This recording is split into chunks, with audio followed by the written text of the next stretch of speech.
Boa noite a todos.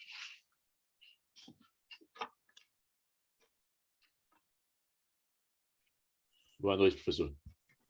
Boa noite, professor. Boa noite.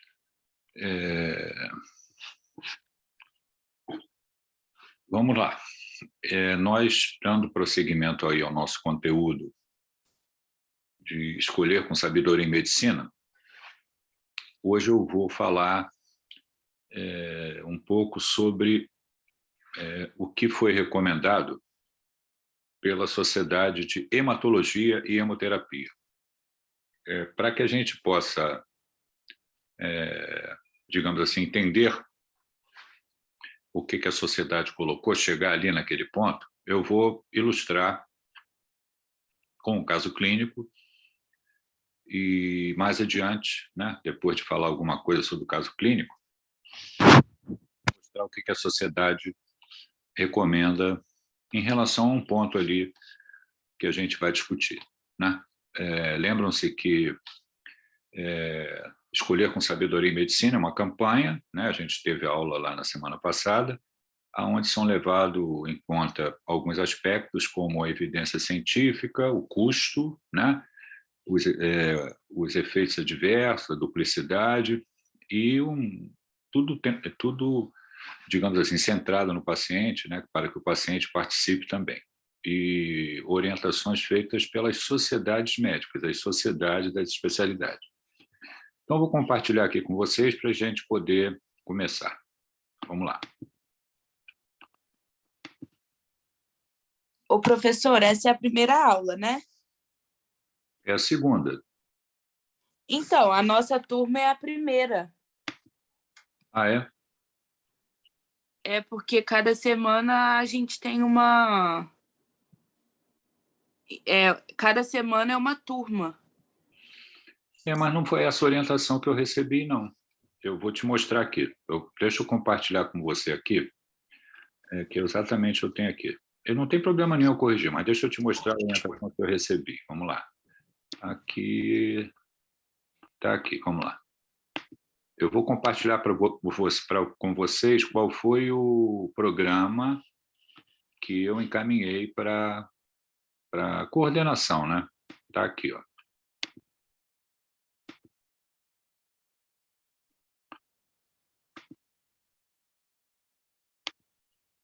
Vocês estão vendo o slide?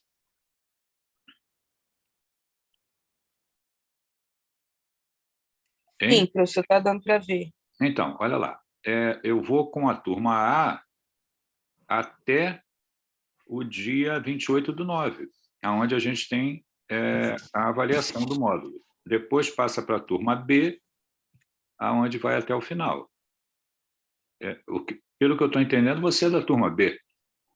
Sim, porque no nosso cronograma está como se semana passada, porque são duas integrações. Aí, semana passada, a nossa foi sexta. Aí, essa semana é quarta. Aí, semana que vem é sexta. Aí, agora eu não sei como que faz, se a gente segue o cronograma de vocês ou o nosso, ou da coordenação, entendeu? Porque a coordenação não me passou nada, eles só me passaram o da...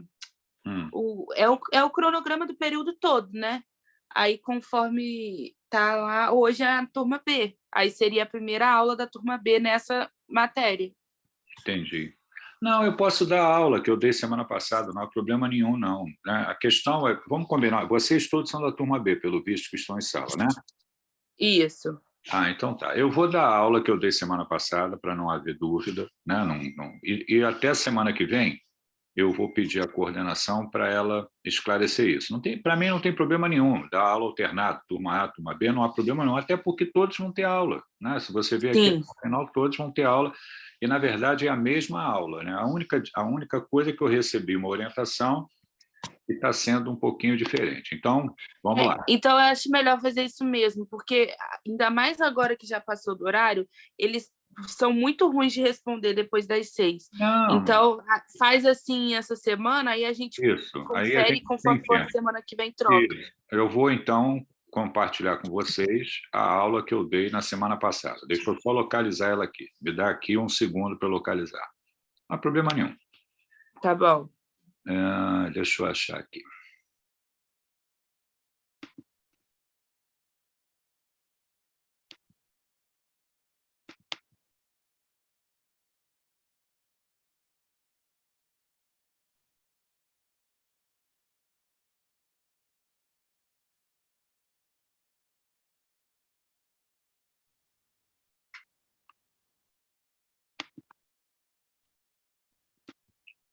Pronto, já está aqui a aula.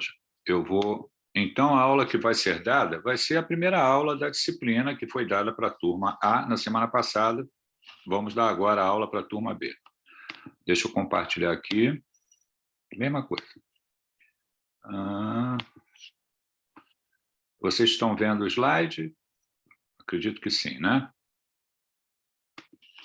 Sim, professor. Então, tá. Então, a nossa disciplina integradora, no 7º período, é para nós discutirmos, né, o que se chama em medicina de choosing wisely, que é a tradução para o português, que é como eu vou me referir a partir de agora, chama-se escolha com sabedoria em medicina. E P4 é prevenção quaternária. Nós vamos ter uma aula, eu vou falar um pouquinho hoje sobre isso, mas, na verdade, lá mais adiante é que a gente vai ter uma aula de prevenção quaternária. Vou tentar explicar para vocês, então já está ali, ó, escolher com sabedoria em medicina e prevenção quaternária. Né? Escolher com sabedoria em medicina é necessário? A resposta é sim. Né? É óbvio que é necessário que a gente saiba escolher com sabedoria em medicina. Quais são os fundamentos, que é o que a gente vai apresentar agora. Né?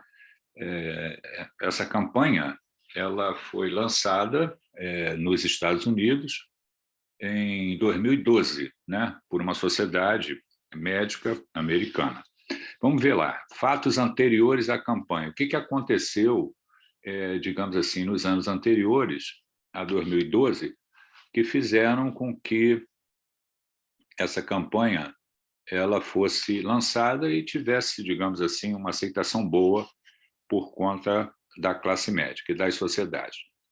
Aqui foi uma publicação do New England em final de 2009, início de 2010. Está lá, janeiro de 2010. Esse autor, chamado Brody, né, Howard Brody, ele naquele momento, estava sendo proposto pelo governo Obama uma reforma do sistema de saúde para ampliar, né, a cobertura lá do seu sistema de saúde, que é o Medicare, para que tinha muitas pessoas, na verdade, pessoas pobres, né, que não tinham lá como custear o sistema, né, ou contribuir para o sistema. E aí essa campanha foi lançada pelo governo federal,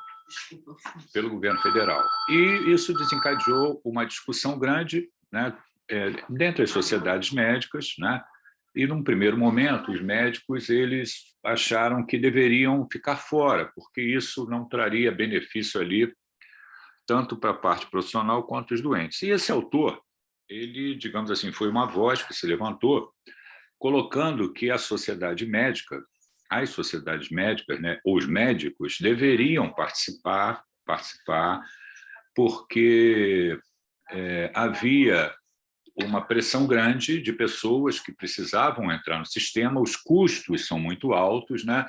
E deveria-se... Ele colocou aquele termo ali, top 5 list, quer dizer, que os médicos deveriam fazer, de acordo ali com as suas sociedades, uma lista de 5 itens principais que pudessem ser colocados e discutidos, que fossem de entendimento para toda a sociedade, incluindo a sociedade médica, né? Esse artigo teve uma repercussão muito grande, né? Aqui tem mais dados em relação aos artigos, pedindo envolvimento, e em 2011, agosto de 2011, a sociedade, uma sociedade de clínica médica, né? Ela publicou o trabalho nessa revista, Arquivos Internos de Medicina, onde ela colocou ali quais seriam essa lista dos 5 itens principais, ou 5 procedimentos ou exames principais, em relação ao cuidado primário. Então, isso foi em 2011, né? 2011. E aí publicaram uma lista de medicina de família, uma lista de medicina interna, uma lista de pediatria, de 5 itens ali, o que deveria ser feito e por que tal atitude deveria ser tomada.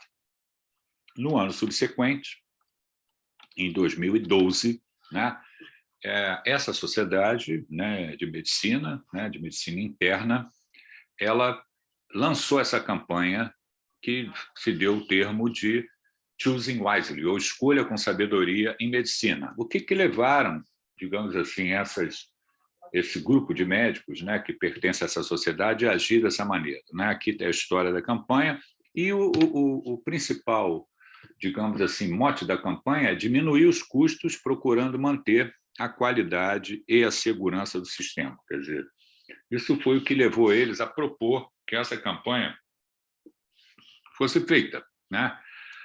Grandes problemas que foram identificados ali no sistema de saúde americano, que foram colocados ali para serem discutidos e, digamos assim, justificando que a campanha pudesse ser feita, né? Volto aqui para mostrar para vocês, diminuir custos procurando manter qualidade e segurança do sistema.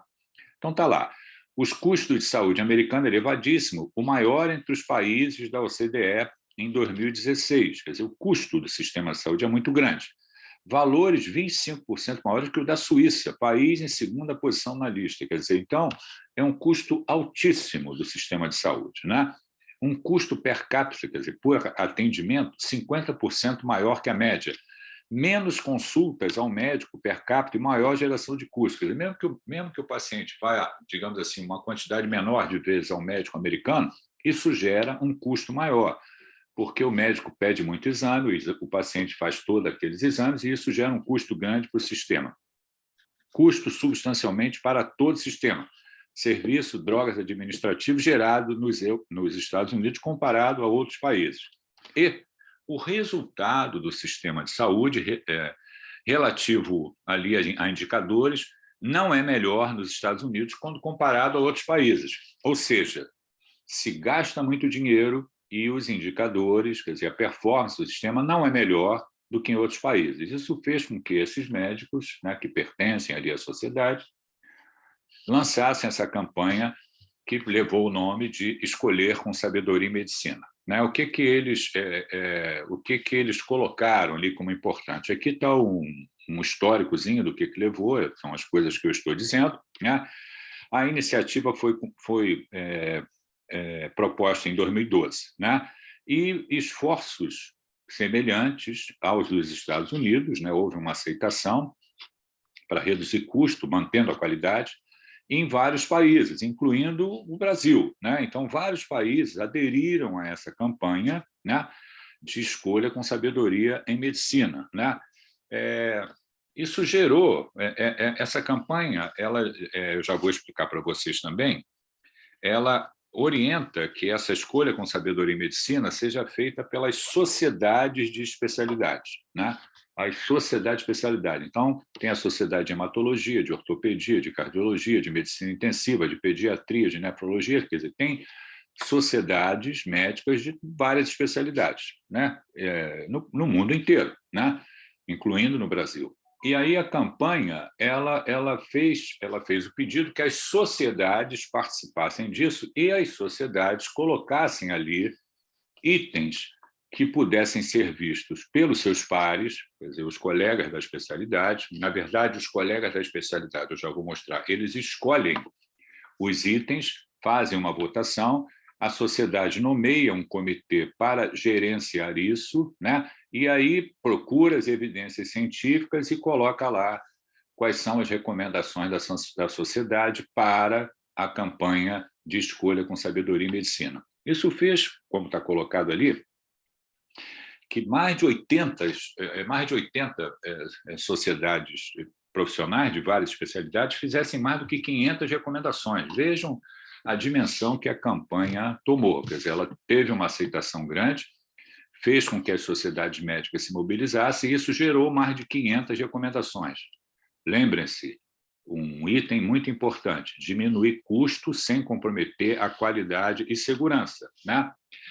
Alguns itens, digamos assim, colocados pela sociedade, discutidos e que geraram recomendações, poderiam ser itens ou exames que estariam em duplicidades, e, naturalmente, com um custo maior do que o outro, não há necessidade, primeiro, do paciente fazer os 2 exames. Segundo, se ele tiver que fazer algum exame, ele vai fazer o que tem um custo menor, sem comprometer ali o resultado em relação a diagnóstico, em relação ao acompanhamento do doente. Então, mais motivos para a campanha. Quer dizer, excesso de custos, já foi falado, né?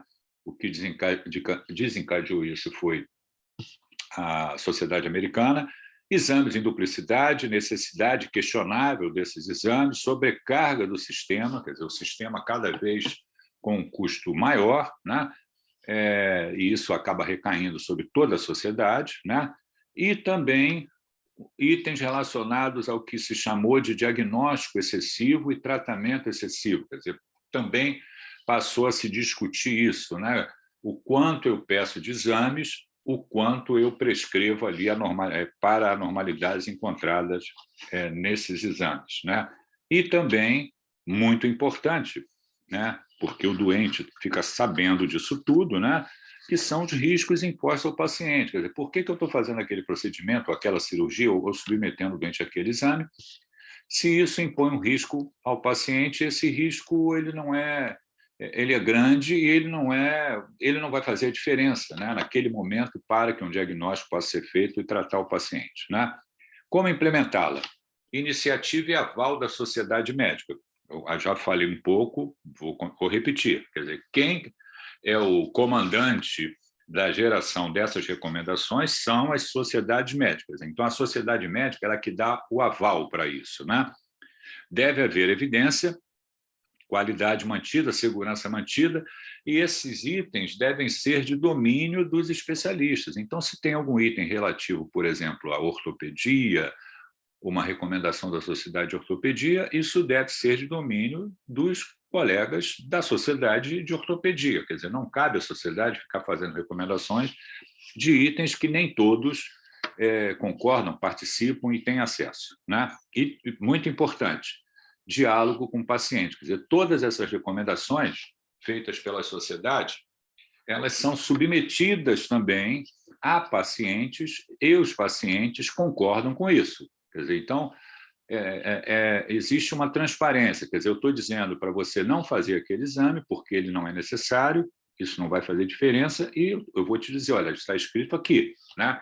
E o paciente fica ciente disso e concorda com isso. A intenção é essa. Isso faz com que o sistema mantenha a qualidade, mantenha a segurança, não impõe risco ao paciente e, ao final, também diminui custo, né? Objetivos, processos da campanha. Diminuir a utilização excessiva dos recursos de saúde. Diminuir custos, né? As práticas que geram os alvos das recomendações são as práticas sem base científica sólida, quer dizer, o que vai ser revisto, duplicadas que podem gerar perigo para o paciente ou são simplesmente desnecessárias. Informar os médicos e pacientes sobre práticas médicas que poderiam ser questionadas e discutidas, gerando as recomendações. Quer dizer, quem faz isso é a sociedade, e a sociedade gera uma lista que todos têm acesso. Os membros têm acesso e os pacientes têm acesso também. É o que está colocado ali, decisões centradas no paciente. Então, eu vou mostrar esse slide várias vezes para vocês durante as aulas, né? Toda vez que eu der uma aula a respeito de um tema, como eu iria dar hoje de hematologia, que é a segunda aula, eu vou mostrar esse slide. Avaliar sempre, em qualquer teste ou procedimento proposto, para escolher com sabedoria em medicina, custos, riscos, necessidade, benefícios, né? Então, nós temos que sempre colocar isso ali para raciocinar, né? E as sociedades, elas fazem recomendações que nos ajudam. Quando a gente fala de necessidade ou benefício, isso está incluído um teste, um procedimento, uma prescrição, quer dizer, essa conduta é necessária. Onde é que está escrito isso? Qual é o nível de evidência, né? Vocês tiveram ali no 6º período, comigo, inclusive, a disciplina integradora de medicina baseada em evidência. Quer dizer, tudo que a gente vai fazer em medicina tem que ter evidência científica, né? No caso aqui, a evidência também se impõe, mas junto com a evidência tem o custo, tem o risco, a necessidade daquele procedimento, teste ou prescrição ser feita, né? Existem benefícios? Quais são? Existe outra intervenção, que foi objeto de comparação com a que eu quero fazer? Posso optar pela outra intervenção? E se eu intervir, muda alguma coisa? Risco de pior e óbito? É, então, absolutamente necessário? Aplica-se ao caso em questão? Quer dizer, todas essas perguntas, elas são feitas para eu poder demonstrar o benefício daquele item e isso chegar ao paciente, né? O paciente responsável, ou o seu responsável, precisa concordar com a decisão? Sim, ele tem que estar ciente do que está sendo feito e tem que concordar. Isso está dentro ali dos princípios da bioética, né, que nós vamos conversar com o doente, e o doente tem autonomia, que é um dos princípios da bioética, para dizer se ele quer fazer aquele teste, aquele procedimento, aquela cirurgia ou não. Então, o doente ou o responsável tem que concordar com a decisão. Então, está ali.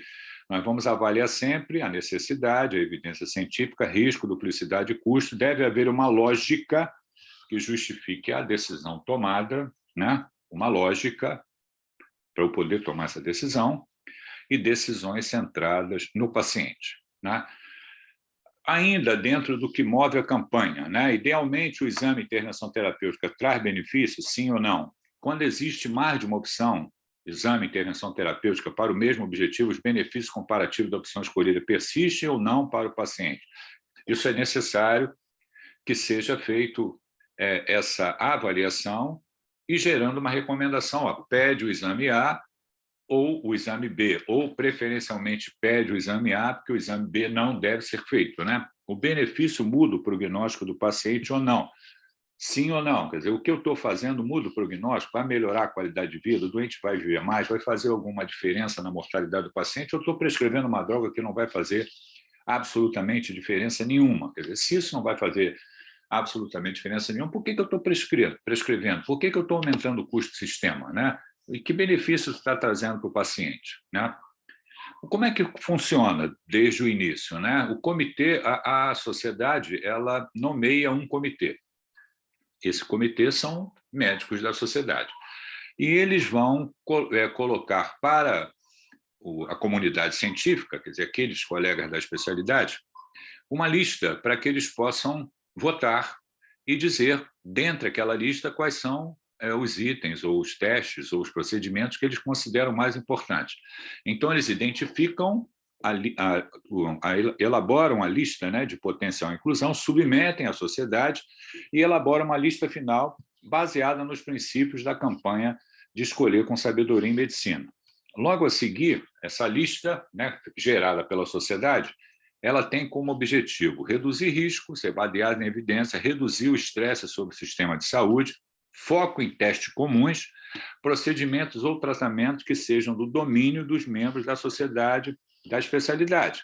Quer dizer, reduzir o risco, a intervenção, o procedimento deve ser feito com segurança pela equipe, também seguro para o paciente, ser baseado em evidência, né? Sempre vamos olhar as pirâmides da evidência e na lógica também, reduzir o estresse sobre o sistema de saúde, custos não necessários e saturação do sistema, que é a sobrecarga do sistema, foco em testes comuns, preferencialmente, procedimentos ou tratamentos que sejam do domínio dos membros da sociedade da especialidade. E os pacientes incluídos na decisão. Deixa eu só retornar aqui para vocês, para que você... Eu vou mostrar um exemplo só de um slide que eu passei, e aqui eu já volto nesse slide também. Deixa eu só mostrar aqui. Só para exemplificar o que eu estou falando, nós não vamos nos ater hoje na lista, né? Mas eu vou mostrar só esse primeiro item ali, né? Olha lá, top 5 em lista em medicina de família. Não proceda a imagem, né? Não peça a imagem para dor lombar inferior dentro das primeiras semanas, a menos que red flags estejam presentes. Red flags são sinais de risco, ou seja, ele está recomendando que não faça tomografia, ressonância por conta de uma dor lombar que o paciente apresentou dentro das primeiras 6 semanas de evolução, a não ser que tenha dados que sugiram o que ele chama de red flags, são sinais de alarme que podem significar uma obstrução, uma compressão significativa, causando a dor, né? Por exemplo, que possa levar a uma intervenção cirúrgica. Onde é que está aqui? Pacientes excluídos. Tá. Onde é que eu parei? Críticas, está aqui. Então, eu mostrei para vocês só um exemplo, né, de como que isso é feito. Quer dizer, a sociedade ela faz uma recomendação e logo e naquele momento ali ela vai dizer aonde isso está escrito, está baseado em evidência, por que deve ser feito, justifica por que aquela atitude deve ser tomada, né? Então, a campanha ela ganhou uma dimensão muito grande em vários países, em um número grande de sociedades médicas, gerando mais de 500 recomendações, como eu falei para vocês. Existem críticas, né, sobre a intenção, métodos e eficácia da campanha. Aqui está colocando, muitas recomendações foram aceitas pelos médicos, somente o tempo dirá se a diminuição de custos foi acompanhada por avanço na qualidade da assistência prestada. Quer dizer, está se tomando uma decisão a respeito ali de uma recomendação que faz com que ocorra a diminuição do custo. Agora, qual é o impacto disso mais adiante, né? A qualidade foi mantida, quer dizer, o tempo vai dizer, né? O tempo vai dizer se essa decisão foi uma decisão acertada. Então, nós estamos no ano de 2022, né? Nós temos aí 10 anos de que a campanha foi lançada e foi um sucesso, né? Agora, falando um pouquinho sobre P4, prevenção quaternária. Níveis de prevenção em medicina, nós temos 3 níveis. Prevenção primária, prevenção secundária, prevenção terciária, né? Isso incluído, inclusive, é como funciona o nosso sistema público de saúde, né? O SUS, né? E temos aí o que se chama de prevenção quaternária, que é a P4. O que é a P4? São ações tomadas para identificar o paciente em risco de excesso de medicalização, visando protegê-lo de procedimentos médicos invasivos e sugerir para esse mesmo paciente intervenções que são eticamente aceitáveis. Quer dizer, ele aqui está colocando o seguinte: eu tenho que ter cuidado com o que eu proponho para aquele paciente, no sentido de qual é a diferença que vai ser feita para aquele doente, que exames eu vou pedir, o excesso de exames e prescrições ali relacionadas podem não estar trazendo benefício nenhum. Isso passou a ser chamado de prevenção quaternária. Esse slide eu também mostrei. Nós vamos ter a nossa avaliação através do Google Forms, que durante o curso aí eu vou mostrar para vocês, a gente vai fazer um teste, e aí lá no final a gente faz a avaliação através do Google Forms. Muito bem. Eu queria ouvir vocês agora. Alguma pergunta?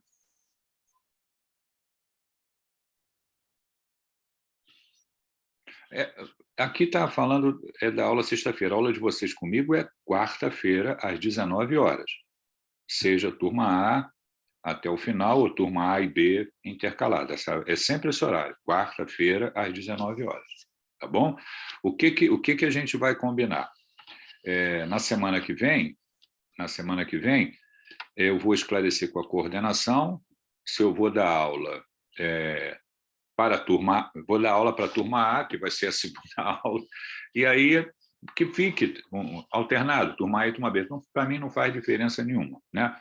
Se vocês preferirem que seja dessa forma, e havendo concordância da coordenação, por mim está resolvido. Se a coordenação insistir que é só a turma A e depois é a turma B, como inicialmente me foi solicitado, vocês também vão ser avisados, obviamente, tá? Para mim não faz diferença nenhuma, é um prazer estar com vocês aqui. Agora eu queria ouvir vocês, alguma dúvida do que foi falado? Não, professor.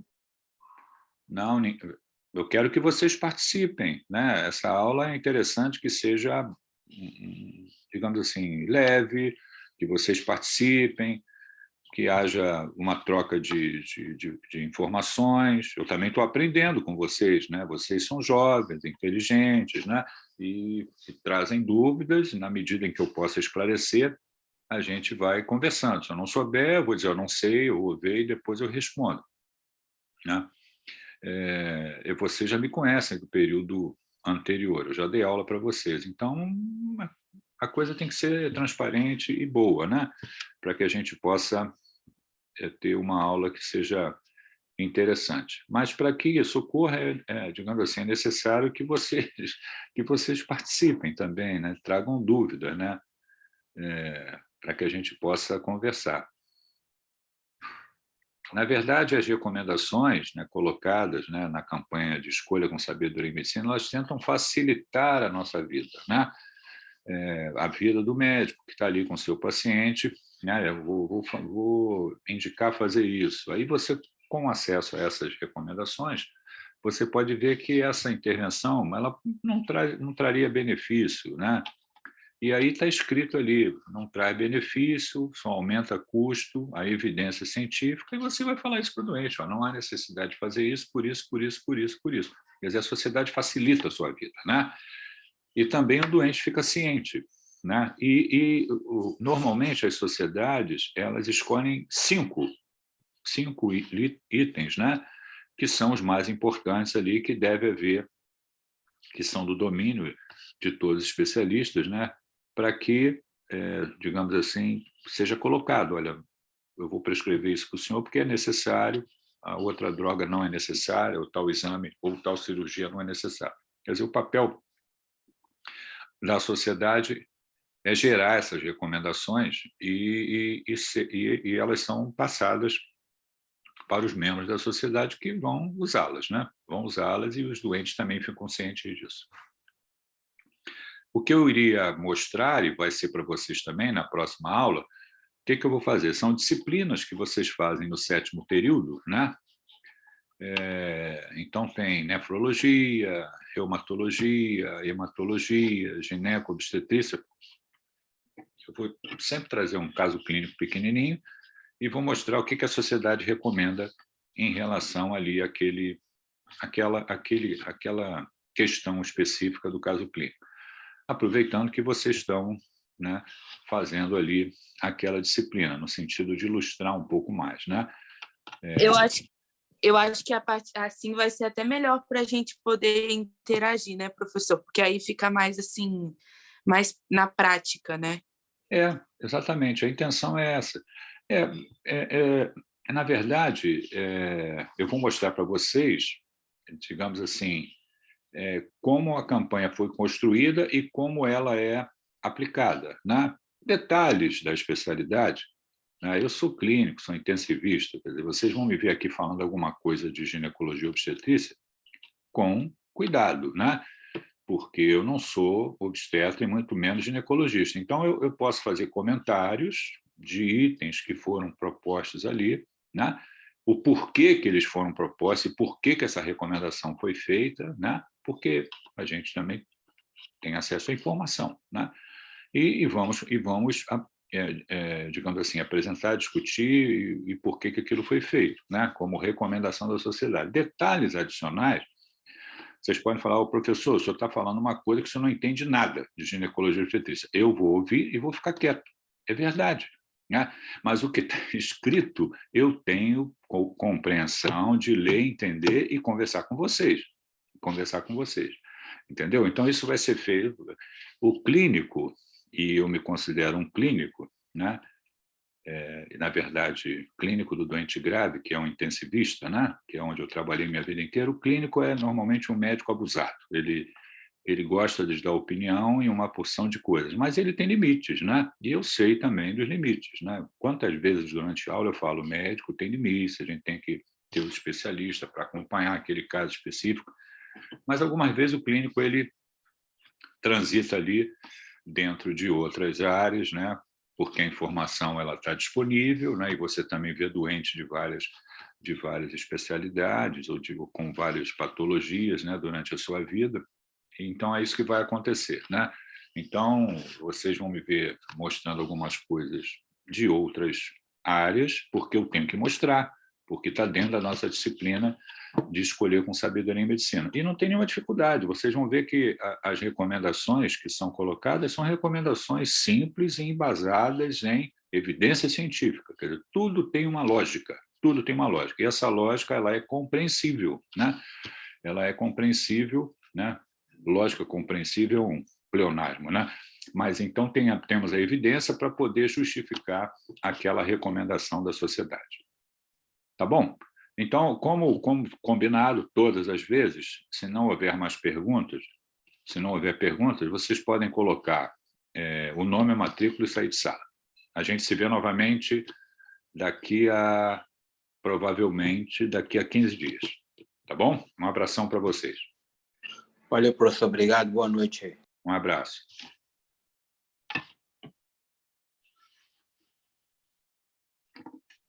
Maria Clara, você mandou o seu nome direto para mim, a chamada.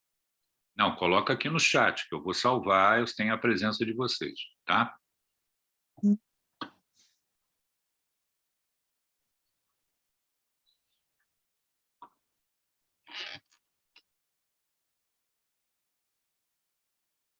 Espero que tenham gostado.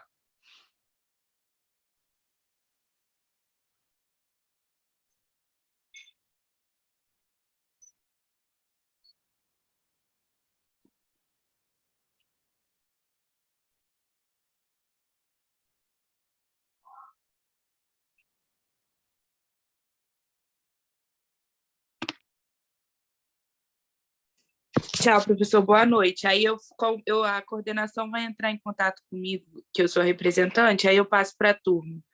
Mas acho que está silenciado, professor, o seu som. A meu ver, pode ficar alternado, não há problema nenhum, tá? Eu vou falar que isso ocorreu, que se puder manter alternado, está resolvido, tá? Não, mas eu acho que se desse para manter do jeito que foi período passado, porque eu acho que fica até melhor assim para o povo não se perder. Mas aí pode ver o que você e a coordenação acham melhor. Porque eu acho que tudo bem. Porque aí mantém uma linha, né, de raciocínio até para ficar muito espaçado. Eu tinha planejado todas as aulas para a turma A, depois todas para a turma B. Se a coordenação disser que vai ser dessa maneira, fica assim, não tem problema nenhum, eu ajusto. Se for intercalado, também não tem problema nenhum, tá?